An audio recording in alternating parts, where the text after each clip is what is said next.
Bonsoir à toutes et à tous, bienvenue pour cette deuxième partie du tombeau des anciens rois. J'espère que la première partie vous a plu. En tout cas, on est de retour, hein, une petite semaine après pour la seconde partie et la suite de ce scénario maison.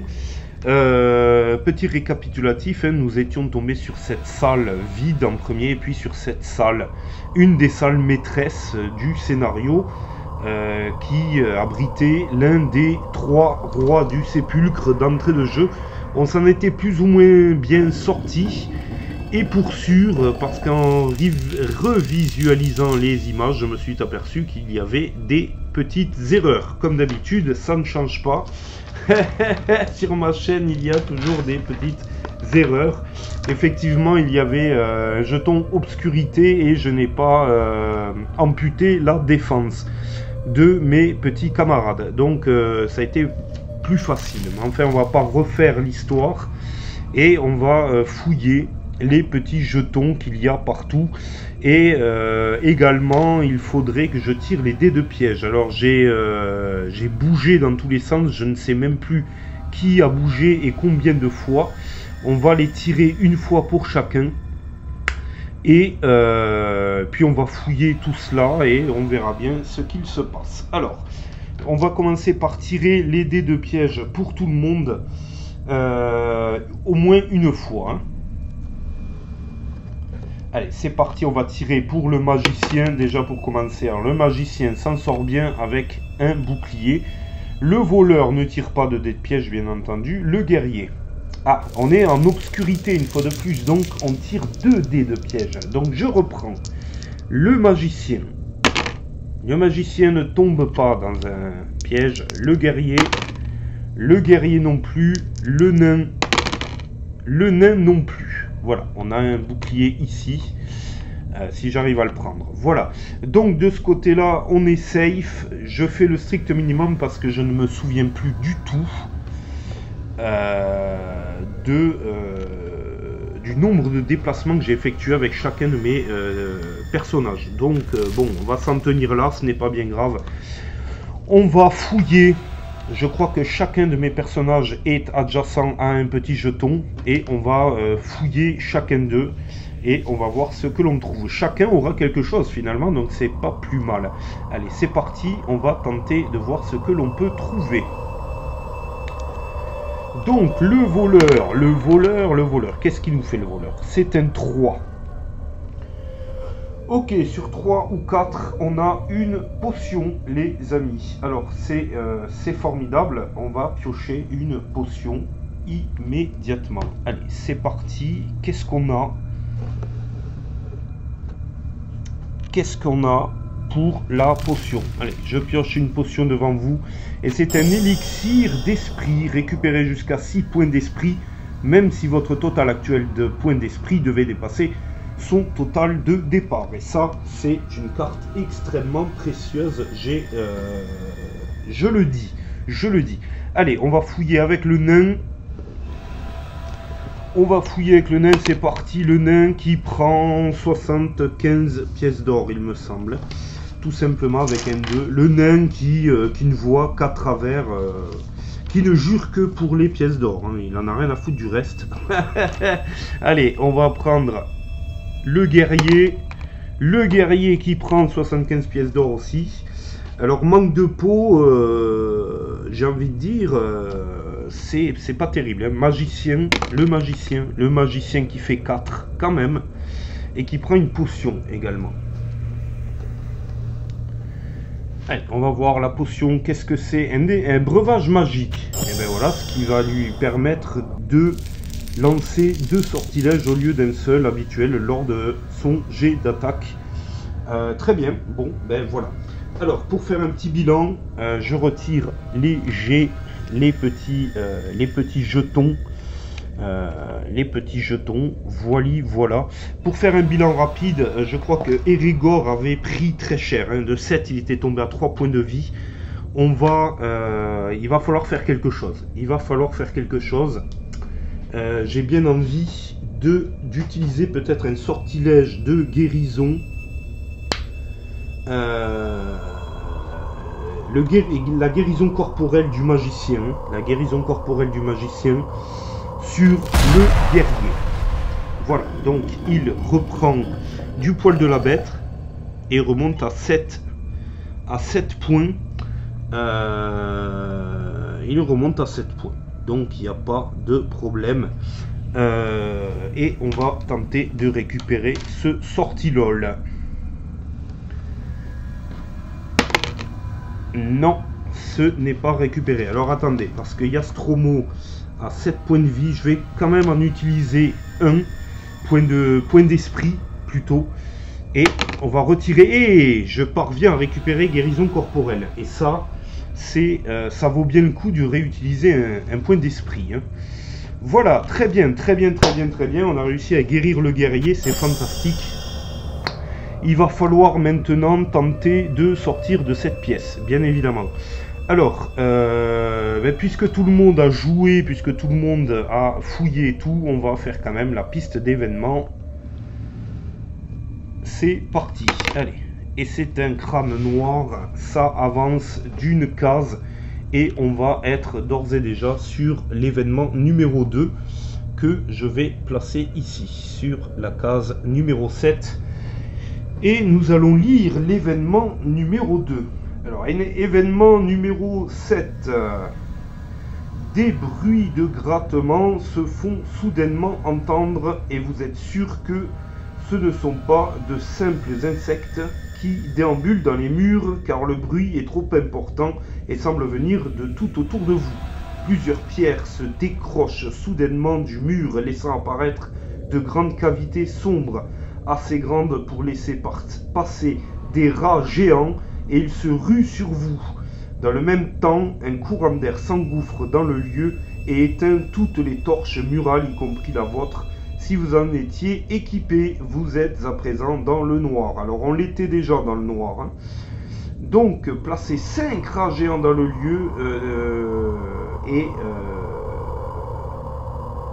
voilà. Alors manque de peau, si nous étions équipés d'une source lumineuse, eh bien nous aurions pu faire fuir la plupart des rats. Malheureusement, il va falloir faire face à ces créatures des plus nauséabondes. Alors, on va placer les rats dans la pièce grâce à la salle de répartition. C'est parti. Donc, premier rat qui se trouve sur la pièce, la case numéro 8. Alors, le rat apparaît ici, donc on le met sur le côté. Il est juste à côté des restes humains. Le deuxième rat apparaît ici, juste derrière. Ils sont déjà sortis, ils sont déjà en train d'avancer. Le troisième ici, le quatrième le déroule, hop, ici, juste à côté du trône. Il apparaissait à la place du trône, mais voilà. Et le cinquième est juste devant le magicien. Voilà. Donc, les événements se sont produits. Je crois que c'est au tour des héros. Je ne sais pas. Alors là, par contre, j'ai un bug. Quand un événement passe et que tout le monde a joué, est-ce que les rats attaquent? Oui, les rats attaquent. Hein, les rats attaquent. Les rats attaquent. Alors, ils utilisent la piste de ciblage. Alors, ce n'est pas noté. Voilà pourquoi je joue ce scénario, pour pouvoir régler certains petits problèmes mineurs, comme celui-ci. On va dire qu'ils utilisent la piste C pour changer. Et puis voilà, donc on est sur un crâne noir. Et nos amis rats veulent toucher le magicien. Alors c'était pas la bonne solution. Donc lui, il passe là, ici. Lui ne pourra pas atteindre l'autre. Donc ils vont sur le guerrier après. Ils vont sur le guerrier. Il y en a un qui va sur le guerrier, un sur le voleur. Tac. Et le troisième va aller sur le nain. Voilà. Voilà qui est fait. Voilà, la carte rat géante s'affiche sur votre écran. Et on est susceptible d'attraper des états maladies, bien entendu. Ils attaquent avec un dé noir.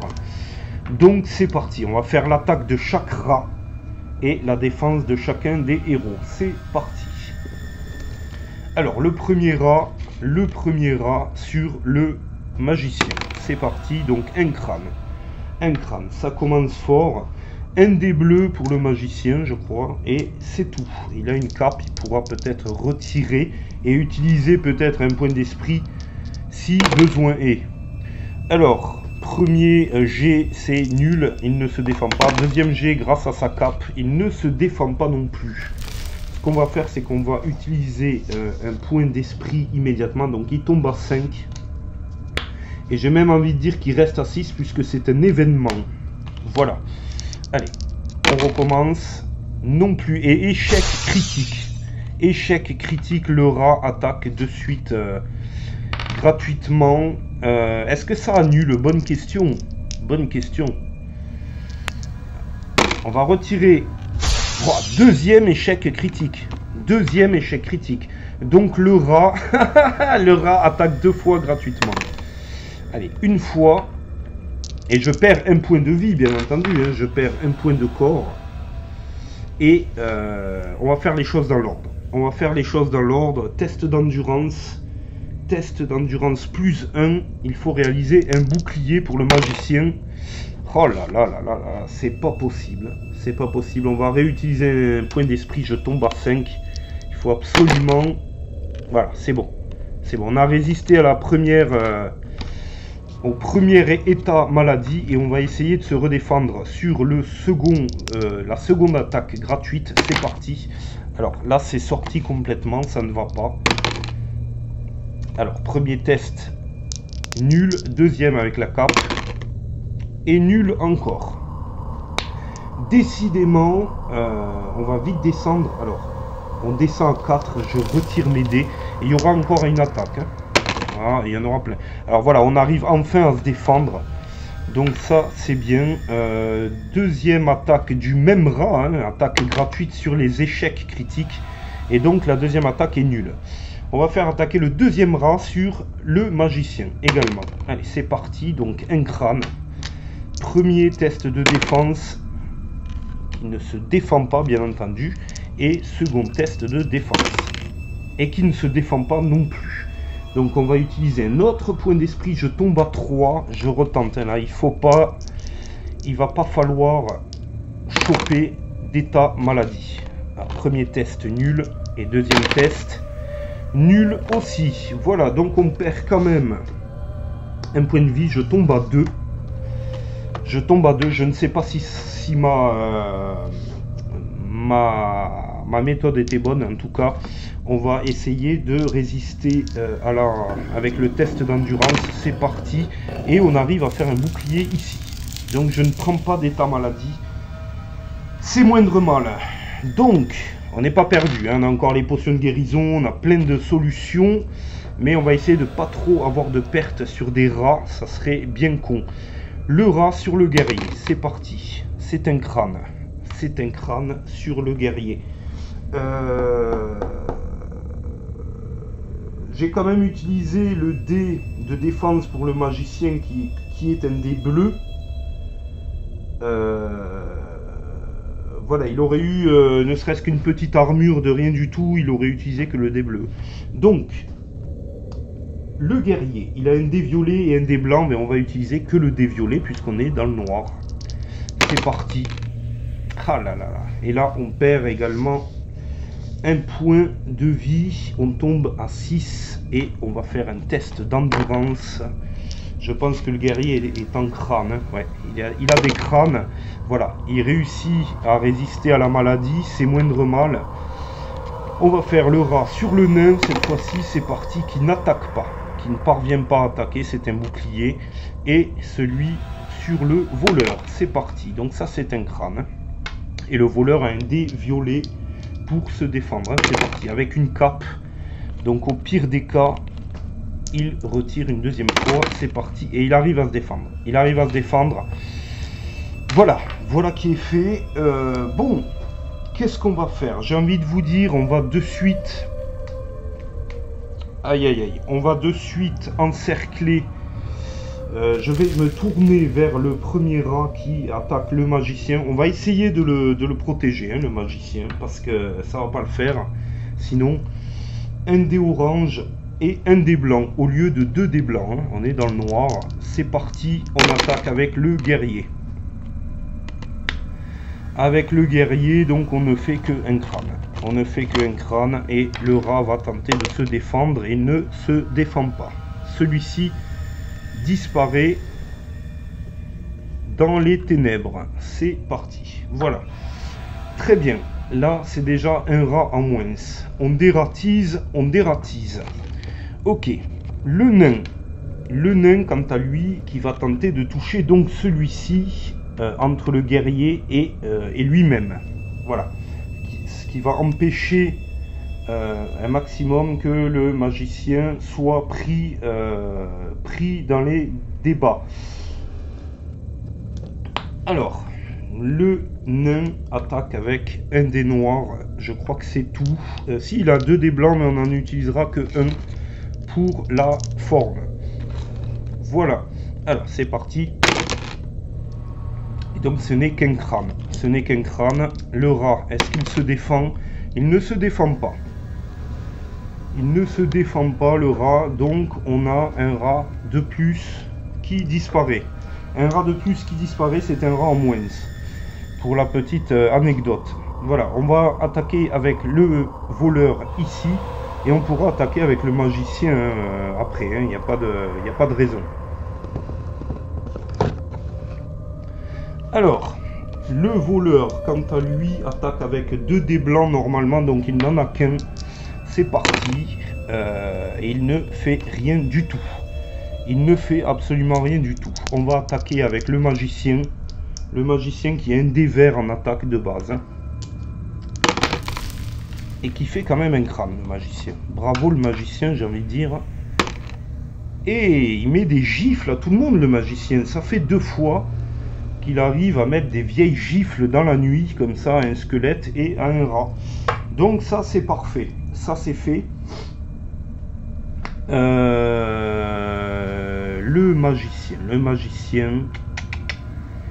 magicien est un petit peu dans la torpeur. J'ai envie de vous dire, ça va être compliqué pour lui. Bon, qu'est-ce qui se passe? Piste d'événement. Piste d'événement. Et c'est un crâne, hein. Ça avance. Ça avance. Le dé est sur la case numéro 8. Et cette fois-ci, c'est à nouveau au rat d'attaquer. Alors, comme dit, c'est la piste C. Donc, les 2 rats veulent le magicien. Donc, il y en a un qui se déplace ici. Et l'autre qui ne va pas pouvoir se déplacer jusqu'au magicien. Donc, qui va vouloir le guerrier. Et qui vient ici. Allez, on va espérer... Je vais peut-être boire une potion de guérison pour le magicien. Parce que sinon, action gratuite. Action gratuite, hein. Voilà. Il boit une potion de guérison, le magicien, et il revient à 4 points et 4 points d'esprit. 4 points de corps et 4 points d'esprit. Il faut prendre des décisions parce que là, ça commence à piquer. Allez, on va faire l'attaque du rat. C'est parti contre le magicien. Voilà, une fois de plus. C'est la morsure assurée, très certainement. Ah non, il se défend. Il se défend. Donc c'est pas mal du tout. Et on va faire l'attaque du deuxième rat sur le guerrier. Le guerrier. Un dé violet de base. Et c'est tout. Et le guerrier qui tombe à 5. Et qui va devoir faire un test +1 d'endurance pour résister à la maladie. Oui, ben c'est bon, c'est validé avec ce crâne. Je n'y étais plus, hein, je n'y étais plus. Donc, la situation est relativement claire. Il va falloir encercler ce rat pour éviter le danger. Donc, je vais me déplacer avec... je peux même pas me déplacer ici. Il y a un bidouille là. Bon, on va dire qu'il marche dessus et il arrive derrière le rat. Comme ça, au moins celui-ci ne pourra pas atteindre le magicien si jamais je ne fais rien avec le rat qui est juste à côté de lui. Allez, donc, le nain va sortir sa hache de guerre et va frapper. Avec un crâne. Avec un crâne uniquement. Et le rat est défait. Le rat est défait. Voilà, ça c'est fait. Donc ça c'est très bien. Donc on va attaquer le deuxième rat avec le guerrier qui est ici. Le guerrier. Fais-nous rêver, Erégor. Eh ben voilà, 3 crânes et le rat ne peut même pas se défendre. Hein. Le rat ne peut même pas se défendre. C'est terminé pour lui.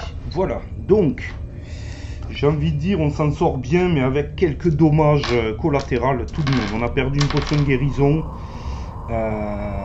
C'est pas terrible. Hein. Le guerrier est plus qu'à 1 point d'esprit. Le nain n'est plus qu'à 2. Et bon, le magicien reste... non, le voleur reste à 4 points d'esprit sur 5 et n'a pas été trop touché. Donc ça va. Ok. En parlant donc de voleurs, on va essayer de sécuriser la pièce immédiatement. Parce que là, on est en train de courir partout. C'est n'importe quoi. Et il y parvient. Donc la pièce est sécurisée. La pièce est sécurisée. Ok, ça c'est fait. Maintenant, j'ai envie de dire, le magicien s'est déplacé une fois, je crois. Et le nain s'est déplacé également. Donc on va tirer leur dés de piège. Alors les dés de piège du magicien. Non, alors attendez, parce que ça, je me suis trompé. Allez, le magicien qui est peut-être susceptible de tomber dans un piège, on va voir ça de suite. Alors je fais ça rétroactivement, bien entendu, la pièce est sécurisée, mais c'est pour le déplacement que j'ai effectué. Alors là, pour le coup, on a du bol, puisque le magicien ne tombe pas dans un piège. Je vais tirer les dés du nain. On est toujours dans l'obscurité, hein, donc, et voilà, le nain peut-être aussi est-il tombé dans un piège. Et il tombe sur une lance, le nain. Sur une lance, alors un test d'agilité pourrait peut-être lui permettre d'esquiver au tout dernier moment. En agilité, le nain, il est très très fort, le nain. Il faut qu'il fasse un crâne noir. Là, ça passe pas. Est-ce que... Bon, allez. Je supprime un point de corps. Terminé. Le nain a pris une lance dans le cul. Point final. Comme ça, c'est réglé. Au moins, on sait où on va. Bon. J'ai envie de dire... c'est quand même assez... C'est quand même assez rêche, hein. C'est quand même assez rêche. Qu'est-ce qu'il nous reste à faire? Donc il faut sortir de cette pièce. On peut chercher un trésor également, hein, dans cette pièce. Et on peut également voir si on peut en sortir, quoi. De quelle manière on va pouvoir en sortir. Voilà, je cherche. Tac, on va mettre le jeton obscurité ici. Et la lance là. Voilà, comme ça, c'est parfait. Ok, donc le voleur va se tourner vers le trône et fouiller le trône pour voir ce qu'il contient. Vous inspectez le trône du roi en y regardant de plus près. Vous trouvez un levier. Lorsque vous l'actionnez, le trône se déplace sur le côté et vous avez la joie de découvrir une niche par laquelle vous pouvez aisément passer. Ce passage secret doit mener vers la pièce C. Ok. Donc on a trouvé un passage secret par lequel on peut s'évader. Donc le trône se déplace. Alors j'ai déplacé le trône, mais il n'en est rien. C'est un levier qu'ils ont trouvé, hein. Donc le passage secret se trouve là. Et on va placer la pièce spéciale C Voilà la pièce spéciale C, les amis, par laquelle on va pouvoir s'enfuir. Alors, elle contient 2 portes et un coffre qui est ici. Alors, le voleur n'a pas vraiment bougé, étant donné que... mais le fait de fouiller dans un lieu obscur oblige le voleur à bouger. Donc, il a dépensé son action de déplacement. Donc, on va gentiment jouer la piste d'événement, je pense. Et puis, on va reprendre les choses là où elles en étaient. Alors, piste d'événement. Donc, la piste d'événement, c'est parti. C'est un bouclier, ça n'avance pas. À la bonne heure, à la bonne heure. Ok. On va même se remettre là, les amis, parce que on a un trésor à chercher dans cette pièce. Hein. Le nain n'a pas tiré ses cartes. Alors, on n'a rien ou une fosse. On n'a rien ou une fosse. Eh bien, je vais préférer la carte rien, hein, bien entendu, hein, parce que la carte fosse ne me dit rien qui vaille. Voilà, ça c'est fait. Le nain, oui, je devais le convoquer dans mon bureau pour le virer. Bon, je ne l'ai toujours pas fait. J'aimerais bien qu'il fasse sa lettre de démission, hein, parce que ça va me coûter cher. Voilà. Bon, allez, on y va. Je rentre avec le voleur. On va faire un petit jet de déplacement tout de même pour voir où est-ce qu'on peut aller. Et c'est un 3. C'est un 3, donc le voleur va venir. 1, 2, 3, 4, 5,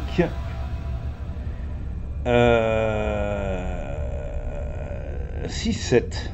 Il va pouvoir aller jusqu'au coffre, le voleur. Cependant, il va sécuriser la pièce.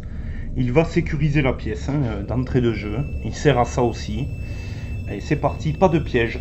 Pas de piège. Vous m'avez vu tirer la carte. Pas de piège. Donc, le petit jeton piège, on l'enlève.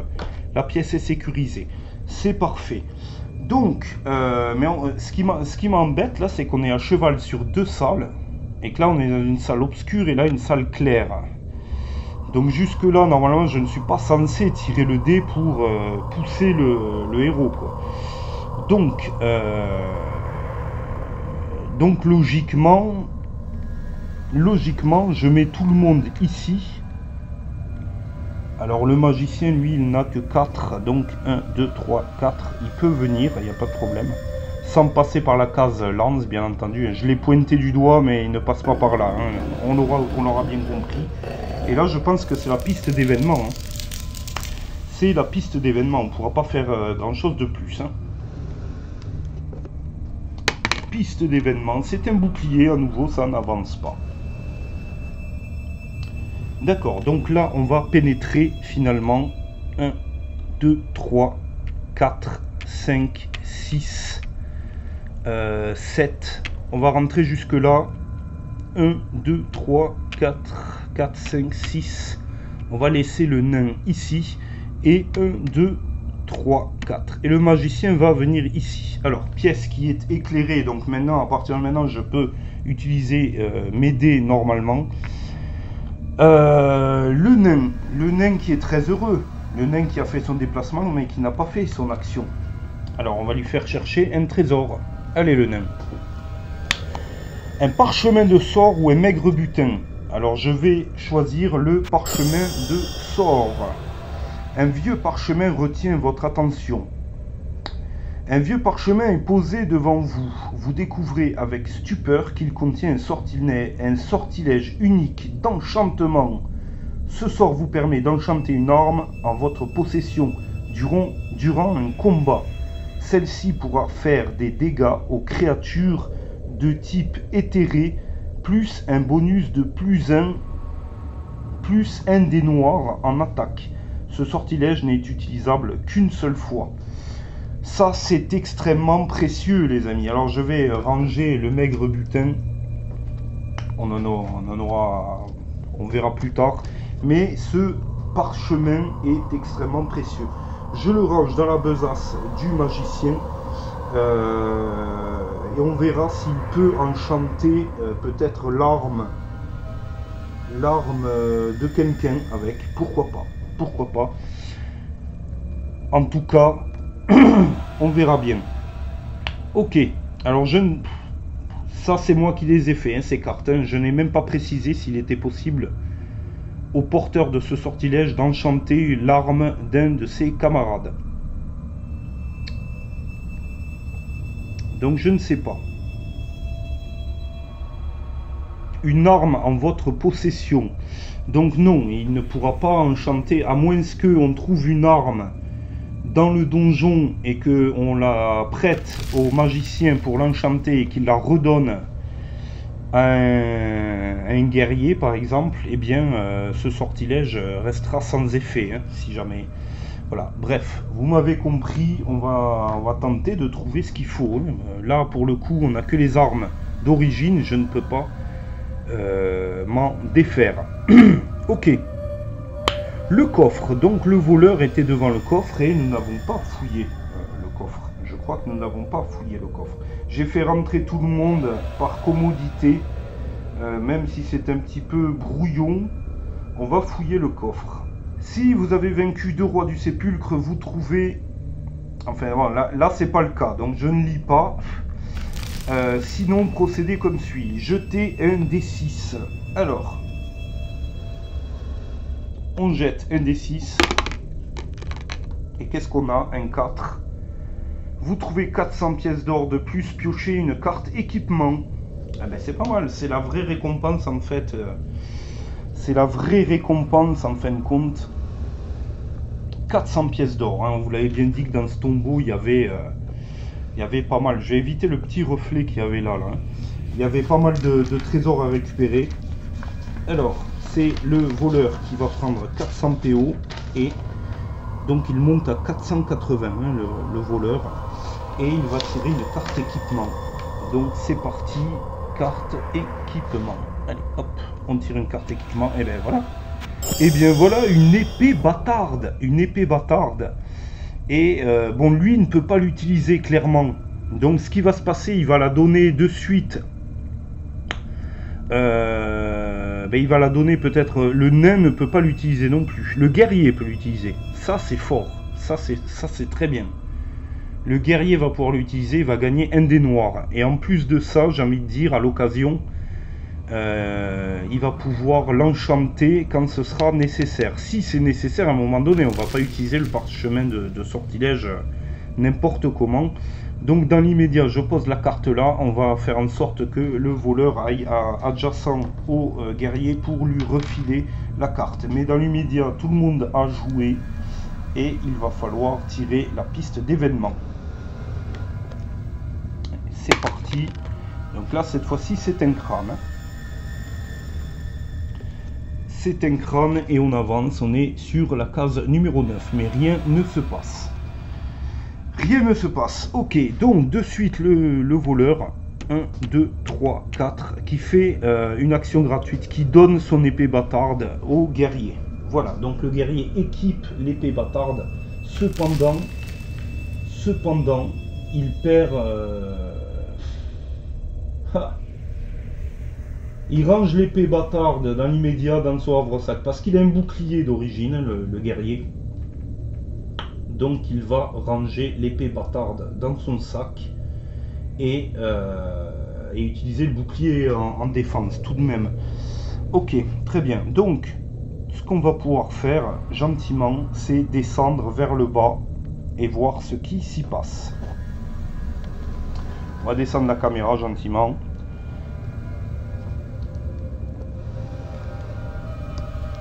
Petit dé de déplacement. Je me suis trompé, c'est un 3.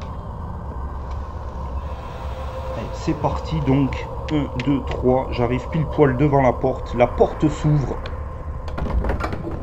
La porte s'ouvre et on va tirer une carte donjon.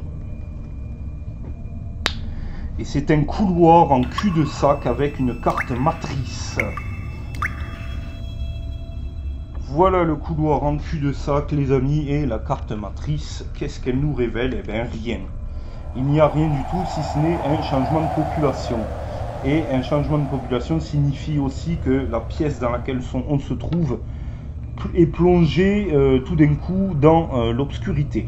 Mais on va prendre en compte l'obscurité dans cette pièce, parce que là, c'est un peu bizarre qu'il fasse... qu'on y voie et puis que tout d'un coup on n'y voit pas. Donc je pense que c'est dans ce couloir que ça tient compte. Donc il n'y a rien du tout, hein, il n'y a rien du tout, on va pas pénétrer dedans, il n'y a rien à chercher. Je mets un jeton obscurité, mais bon, c'est pour la forme et changement de population. Donc les squelettes passent en A et les chauves-souris en B sur la piste de population. Voilà, bon, pas terrible l'histoire. Alors on va se diriger vers la deuxième porte. Voilà, on y est. Alors le nain, El Nano, tac tac, qui se déplace de 3 déjà pour commencer et qui ouvre la porte. Les portes ne sont pas verrouillées, donc apparemment si, j'ai du mal à les ouvrir. Voilà, c'est bon, c'est parfait. Donc on aura quand même un passage secret au pire des cas à chercher ici, dans la pièce précédente également, et dans la première pièce. Hein. C'est des passages secrets que nous n'avons pas cherchés. Donc il faudra peut-être s'y atteler à un moment donné, hein, si on est bloqué ou bien s'il y a autre chose à faire. Ok, carte donjon, c'est parti. Et on tombe sur une pièce avec une porte et une carte matrice. Voilà, la pièce est placée, les amis, on va tirer la carte matrice. Donc on a une chauve-souris et 2 momies dans cette pièce, hein, qui ne recèlent rien de plus. Peut-être des jetons uniquement de ci, de là. Je place donc la chauve-souris et les 2 momies. Voilà, donc on a 2 momies et une pauvre chauve-souris qui erre dans cette pièce. Voilà, qui cohabite. Voilà, donc le nain avait fait 3. On va vite fait tirer son dé pour savoir où il peut aller maximum et puis on va avancer, on va essayer de bousiller peut-être la chauve-souris en premier. C'est parti, donc un 5 pour le nain qui sans problème va pouvoir aller au contact de la chauve-souris. Donc il va se mettre ici, le nain, et il va tirer de suite son dé de piège puisqu'il est dans un lieu non sécurisé. C'est bon, il est safe, mais il va attaquer la chauve-souris. Alors, le nain a un dé noir et 2 dés blancs, donc lieu complètement éclairé, il n'y a pas de problème. Cette fois-ci, qu'est-ce qu'on a? 2 crânes et un échec critique. L'échec critique majestueux. Il me tarde qu'il me donne sa lettre d'émission, je vous le dis. Bien, eh bien, les 2 crânes sont annulés. Et attaque gratuite. Attendez. Je regarde quand même les règles. Petite ellipse. Donc, c'est bien cela. Enfin, c'est bien cela. Il n'y a qu'un crâne qui saute sur les 2. Et on va voir si la chauve-souris se défend. Si elle parvient à se défendre, eh bien, elle attaquera gratuitement. Mais il n'y a qu'un crâne qui saute et non pas 2. Donc, on va tenter de voir si on peut la tuer malgré tout avant qu'elle riposte. Alors, eh bien, elle ne se défend pas. Visiblement, elle ne se défend pas. Donc, la chauve-souris meurt malgré l'échec critique. La chauve-souris meurt. C'est déjà ça parce que c'était pas possible. C'était pas possible. Les amis, qu'est-ce que je vais faire à présent? Je vais tenter. On a 2 momies. On va essayer de pénétrer avec le guerrier. C'est parti. Qui nous fait que 2, le guerrier. Qui nous fait que 2. Le guerrier qui ne fait que 2. Alors, 1, 2, 3, 4, 5, 6, 7. Qui peut venir quand même. Et tout juste devant la première momie. Et qui va tirer ses dés de piège. Hein, le guerrier. c'est parti. Donc il est safe à ce niveau-là. Et il va attaquer. Il va attaquer le dé orange. Et donc il équipe, action gratuite, il équipe son épée bâtarde. Un dé orange, un dé noir et un dé blanc. Allez, c'est parti. Il va falloir taper dur. Hein. Donc 2 crânes, c'est pas mal. C'est moindre mal, mais ça se défend du lourd hein, derrière. Hein. Ça se défend très très dur. Hein. 4 dés. Et on tombe un point à la momie. Il lui reste 2. Celle-ci là. Celle-ci est tombée à 2. Faudra le retenir. Voilà.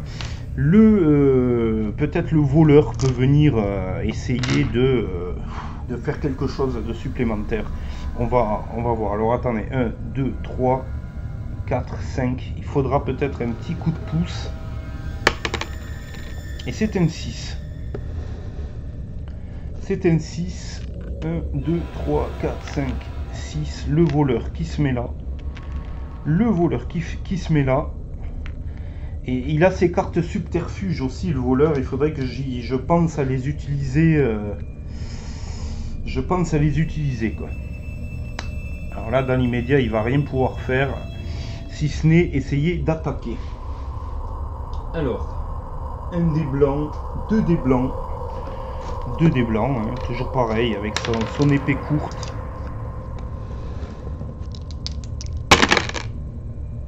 Ah oui, c'est très joli. C'est très très joli. Donc, on va utiliser un point d'esprit.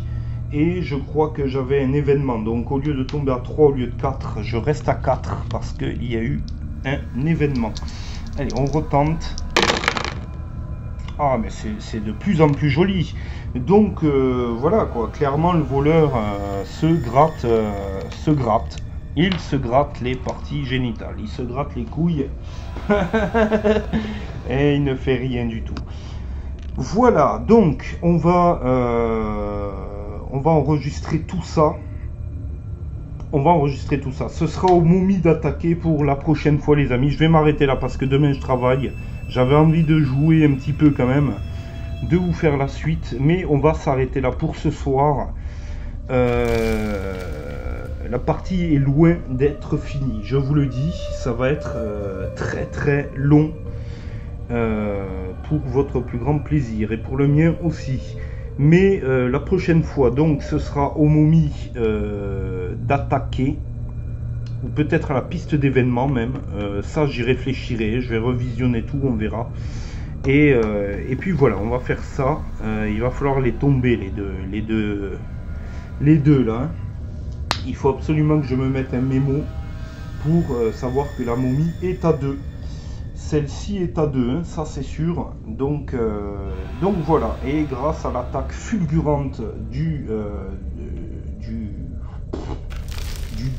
semi-homme, eh bien, elle est restée à 2. Elle a même pas pris de rhume, hein, parce que ça prend pas de rhume une momie. Hein. C'est même pas la peine, quoi. Ok, bon, j'espère que ça vous a plu malgré tout. J'essaie de tourner dans les meilleures conditions, un petit peu prestement parce que je bosse demain.